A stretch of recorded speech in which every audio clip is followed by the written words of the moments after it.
नमस्कार, मैं हूं सौरभ श्रीवास्तव। महाराष्ट्र में कोरोना के मामले लगातार कम हो रहे हैं। इस बीच उद्धव सरकार ने कोरोना को लेकर के नई गाइडलाइन जारी कर दी है और इस गाइडलाइन के तहत अब महाराष्ट्र में होम आइसोलेशन की सुविधा जो है बंद कर दी गई है। अगर कोई भी महाराष्ट्र में कोरोना का नया मरीज आता है तो उसको अस्पताल में ही जाना होगा, कोविड सेंटर में इलाज के लिए जाना होगा। होम आइसोलेशन की जो सहूलियत थी उसे सरकार ने बंद कर दिया गया। दरअसल सरकार को इस बात की जानकारी मिली थी कि होम आइसोलेशन में जो मरीज रह रहे हैं उनके चलते कोरोना का आसपास के क्षेत्रों में प्रसार हो रहा है। इसको लेकर के महाराष्ट्र सरकार ने ये बड़ा फैसला लिया है, जिसको लेते हुए नई गाइडलाइन जारी कर दी गई है ताकि होम आइसोलेशन की सुविधा इसलिए बंद की गई है कि कोरोना का जो प्रसार है उसको रोका जा सके। हम आपको बता दें, कोरोना का मामला लगातार जो है महाराष्ट्र में भी गिर रहा है।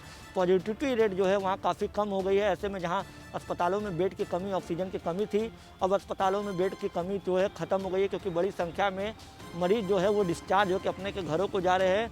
ऐसे में अब बेहतर इलाज हो। अस्पतालों में अगर मरीज एडमिट होता है तो अगर वो अपने घर पे नहीं रहेगा तो आसपास के क्षेत्र या घर वालों से किसी और को संक्रमण नहीं फैलेगा। इसको देखते हुए महाराष्ट्र सरकार ने इस तरीके का फैसला लिया है। हम आपको बताते हैं कि महाराष्ट्र के उन जिलों में होम आइसोलेशन की सुविधा बंद कर दी गई है जहाँ पॉजिटिविटी रेट जो है 10% से ज़्यादा है।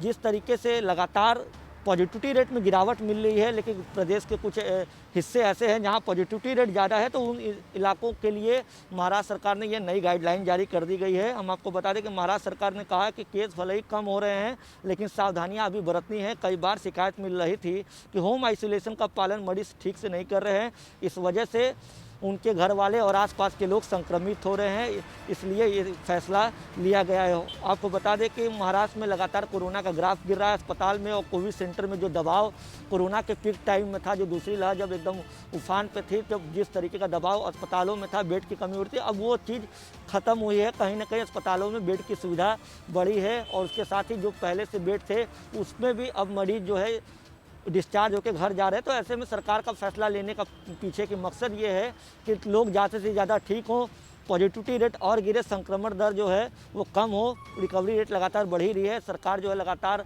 जनता के बीच अपील कर रही है और कोरोना के जो प्रोटोकॉल्स है उसको लेकर के जागरूकता अभियान चलाया जा रहा है। हम आपको बता दें कि ये जो गाइडलाइन जारी हुई है इसके संबंध में महाराष्ट्र के स्वास्थ्य मंत्री राजेश टोपे ने ये कहा है जो लोग पहले से होम आइसोलेशन में हैं उनके निकलने की ज़रूरत नहीं है, लेकिन जो अब नए केस आएंगे उनका होम आइसोलेशन की सहूलियत ख़त्म कर दी गई है। उनको कोविड के इलाज के लिए जाना ही पड़ेगा। अभी तक महाराष्ट्र में जो कोरोना मरीजों का जो होम आइसोलेशन में रह रहे थे और जो गंभीर नहीं थे उनका ऑक्सीजन लेवल 95 से ऊपर था।